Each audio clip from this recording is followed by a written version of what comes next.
എല്ലാവർക്കും നമസ്കാരം. ഞാനൊരു പ്രധാനപ്പെട്ട ഒരു കാര്യം പറയാനുണ്ട്. അതിനാണ് ഞാൻ ഈ വീഡിയോ ഇടുന്നത്. നമ്മൾ കേന്ദ്ര ഗവൺമെൻറ് ബിസിനസ് ചെയ്യാൻ കഴിവില്ലാത്തവർക്ക്, ബിസിനസ് ചെയ്യാനുള്ള എന്തെങ്കിലും തൊഴിലറിയുന്നവർക്ക് കൊടുക്കാൻ വേണ്ടിയിട്ടാണ് മുദ്ര ലോൺ എന്ന പദ്ധതി കേന്ദ്ര ഗവൺമെൻറ് ചെയ്തത് അല്ലെങ്കിൽ അത് എല്ലാവർക്കും കൊടുക്കാൻ പറഞ്ഞിട്ടുള്ളത്. അതായത് ഈ മുദ്ര ലോണ് എത്ര ആൾക്കാർക്ക് കൊടുത്തിട്ടുണ്ട്? ഇതിൻ്റെ ബുദ്ധിമുട്ടുകൾ എന്താണെന്ന് ബാങ്കുകാർക്ക് അറിയില്ല. ശരിക്കും പറഞ്ഞാൽ ബാങ്കുകാരാണ് ഇവിടെ എല്ലാ കൊള്ളരുതായ്മ ചെയ്യുന്നത്.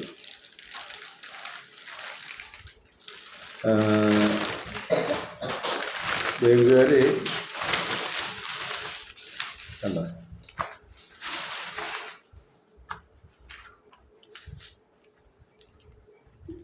ഇതാണ് വിനായക, അങ്ങനെയാണല്ലേ,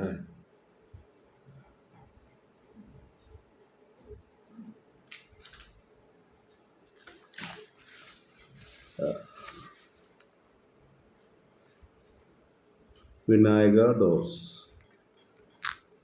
ഇത് എനിക്കൊരു 2019 തൊട്ട് ഡോറിൻ്റെ കട നടത്തുന്ന ഒരാളാണ് ഞാൻ. ഡോറിൻ്റെ കട നടത്തുന്ന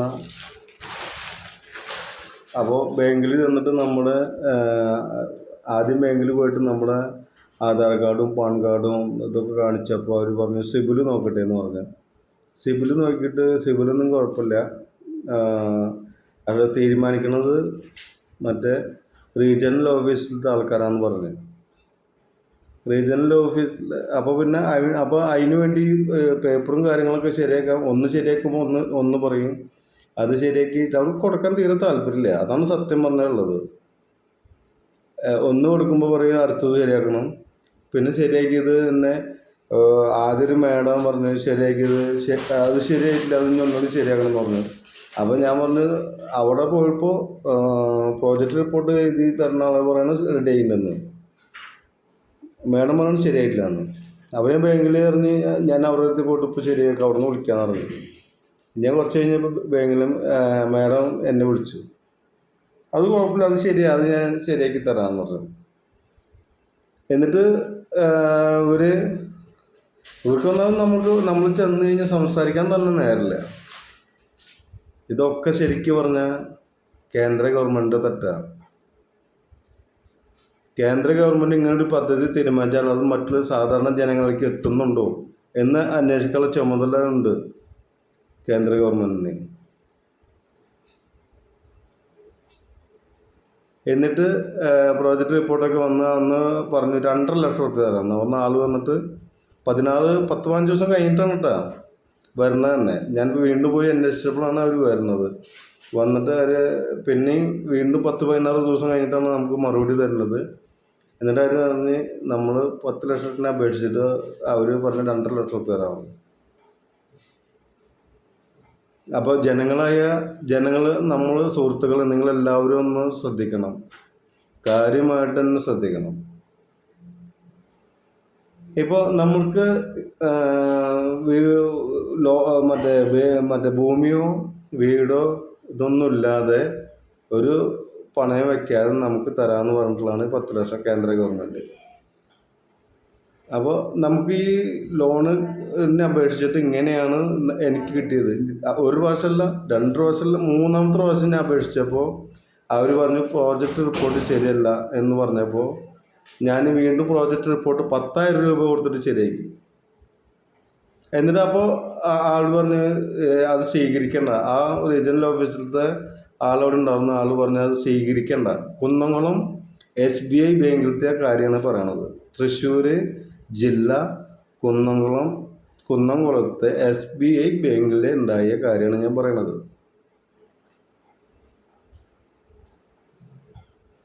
അപ്പോൾ നമുക്ക് ഇപ്പോൾ സാധാരണ ഞാൻ കുറേ ആൾക്കാരിൽ അന്വേഷിച്ചപ്പോൾ പറയാൻ പറ്റിയുള്ള കാര്യം എന്താ വെച്ചിട്ടാൽ അവർ മുദ്രാ ലോൺ വേണം, അതിന് വേണ്ട എന്താ ചെയ്യാന്ന് ചോദിക്കുമ്പോൾ അവർ പറയും ആധാർ കാർഡ് കൊണ്ടുപോകുക, എന്നോട് പറഞ്ഞ പോലെ പാൻ കാർഡ് കൊണ്ടുപോകുക, പാൻ കാർഡ് കൊണ്ട് സിബിലും കാര്യങ്ങളൊന്നും കുഴപ്പമില്ല നോക്കട്ടെ. അപ്പോൾ എന്തുവാ, നമ്മൾ റൂം എടുക്കണം, ഒരു പുതിയ ബിസിനസ് ചെയ്യണമെങ്കിൽ റൂം എടുക്കണം.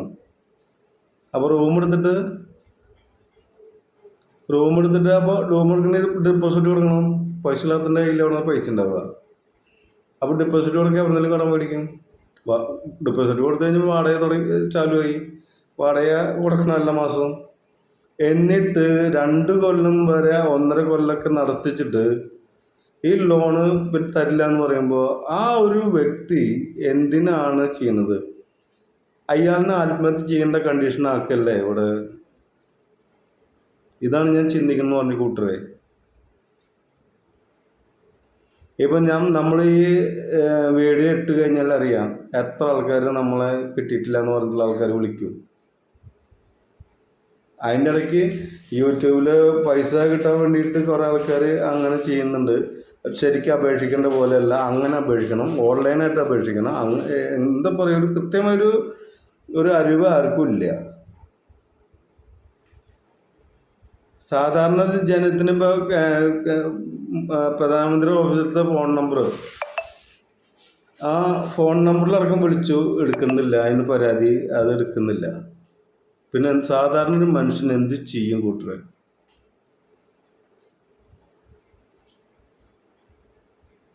ഇത്രയും നമ്മൾ പ്രതികരിക്കാൻ കഴിവില്ലെങ്കിൽ പിന്നെ എന്തിനാണ് നമ്മൾ ഒരു ഭാരതീയ പൗരനായിട്ട് ഇവിടെ ജീവിച്ചിരിക്കുന്നത്? ഞാൻ പറയുന്നത് ഇത്രേ ഉള്ളൂ, കേന്ദ്ര ഗവൺമെൻറ്റിനോട് ഇത്ര പറയാനുള്ളൂ. ഞാൻ ജീവിക്കാൻ മാർഗമില്ലാത്ത ആൾക്ക്, എന്നെ പോലെ എനിക്ക് ജീവിക്കാൻ മാർഗമില്ല. അപ്പോൾ പിന്നെ എന്തിനെങ്ങനെ ഭൂമിക്ക് ഭാരമായിട്ട് ഇങ്ങനെ ജീവിക്കണം? നമുക്കായി നമ്മുടെ അറിവ് ബുദ്ധി ഉപയോഗിക്കാനുള്ള കഴിവ് ഉപയോഗിക്കാനുള്ള ഒരു പൊടിവള്ളിയായിരുന്നു മറ്റേ മുദ്രാ ലോൺ കിട്ടുന്നുള്ളൊരു ഉദാഹരണമായിരുന്നു. അത് കിട്ടിയില്ല. അപ്പോൾ എന്തിനാണ് ഇങ്ങനെ ജീവിക്കണമെന്ന് ചോദിക്കണമെന്ന് കൂട്ടുകാർ വിചാരിക്കും, എല്ലാ കൂട്ടുകാരും വിചാരിക്കും. കോവിഡിന് മുന്നേ ഒരു 4 മാസം മുന്നെയാണ് എൻ്റെ ഡോറിൻ്റെ കട തുടങ്ങിയത്. ആ ഡോറിൻ്റെ കട തുടങ്ങിയിട്ട് 4 മാസം കഴിയുമ്പോൾ കോവിഡ് വന്നു. ആ കോവിഡിൽ പൊട്ടിയ ഒരാളെ വീട് വിറ്റ് കടത്തോണിൻ്റെ മുകളിൽ കടമായി. അതിനായിട്ട് മുന്നേ ലോൺ എന്തെങ്കിലും എടുത്തിട്ടാണ് ഈ കട തുടങ്ങിയത്. അതിനായിട്ട് മുന്നേ കുറച്ച് കട ഉണ്ടായിരുന്നു. കേരളത്തിലത്തെ അവസ്ഥ എല്ലാവർക്കും അറിയാമല്ലോ. എന്ത് പണിയെടുത്തിട്ടാണ് നമ്മൾ ജീവിക്കുക മനുഷ്യന്മാർ? അപ്പം നമുക്കൊരു കാര്യത്തെ തീരുമാനത്തിലേക്ക് എത്താമെന്ന് ഞാൻ തീരുമാനിച്ചു. സംസ്ഥാന ഗവൺമെൻറ്റിനോടും കേന്ദ്ര ഗവൺമെൻറ്റിനോടും പറയാണ്,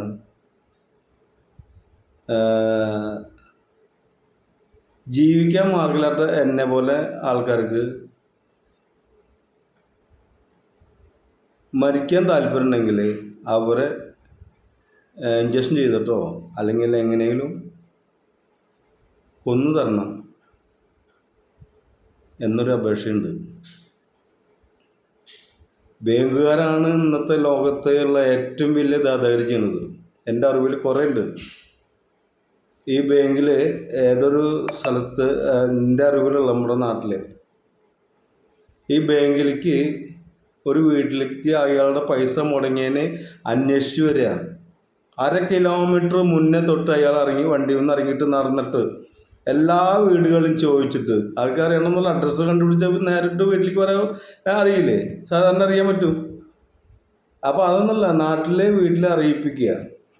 അപ്പോൾ ഇന്നാളുടെ വീട് അവിടെയാണ്, ഇന്നാൾ ജോലിക്കൊക്കെ പോകണ്ട, അവർക്ക് വല്ല വീട്ടിൽ വല്ല പ്രശ്നങ്ങളൊന്നും ഉണ്ടാ? അങ്ങനെ ഉണ്ടാ? ഒന്നുമില്ല. എന്താ സാറേ അങ്ങനെ ചോദിക്കുന്നത്? അല്ല, ആൾ ബാങ്കിൽ നിന്ന് ലോൺ എടുത്തിട്ട് ബാങ്ക് ജപ്തിയാവാറായിട്ടുണ്ട്, അടയ്ക്കാൻ വേണ്ടി അടച്ചിട്ടില്ല. അപ്പോൾ അവർക്ക് അടയ്ക്കാന്ന് പറയുമ്പോൾ അവർക്ക് എന്തായാലും അഡ്രസ്സ് അറിയാതിരിക്കില്ലല്ലോ. ഇതാണ് ഇവിടെ നടന്നുകൊണ്ടിരിക്കുന്നത്. ഇതിനൊരു സംസ്ഥാന ഗവൺമെൻറ്റും ഇല്ല, കേന്ദ്ര ഗവൺമെൻറ്റും ഇല്ല. പ്രധാനമന്ത്രി ഓഫീസിലേക്ക് ഫോൺ വിളിച്ചു, എൻ്റെ നമ്പർ കിട്ടിയിട്ടുണ്ടായിരുന്നു. ആ നമ്പറിൽ വിളിച്ചിട്ടും ഫോൺ എടുക്കില്ല. പിന്നെ പറഞ്ഞു ഓൺലൈനായിട്ട് അയക്കാമെന്ന് പറഞ്ഞു. ഞാൻ ഓൺലൈനായിട്ട് അയച്ചിട്ടില്ല.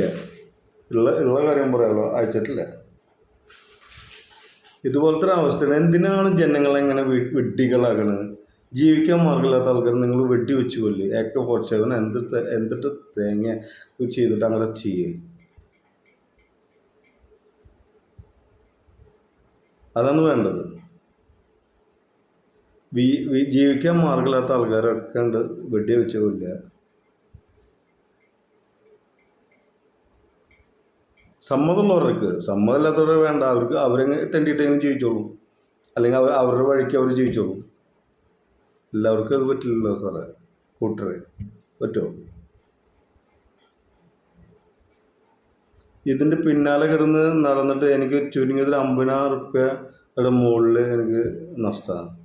ഫോട്ടോസ്റ്റാറ്റ് എടുക്കലും പോസിറ്റീവ് റിപ്പോർട്ട് ഒരു 3 പ്രാവശ്യം എടുക്കലും കാര്യങ്ങളും അത്ര മാസമായിട്ട് എനിക്ക് ചുറ്റിക്കളിയാണ്.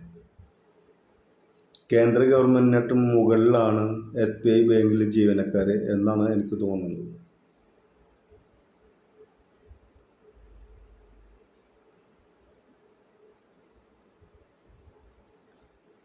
വേറെ കുറെ പറയാനുണ്ട്, ഒന്നും പറയാനില്ല. പറഞ്ഞിട്ട് കാര്യമില്ല. ആരോട് പറയാൻ, എന്ത് പറയാൻ?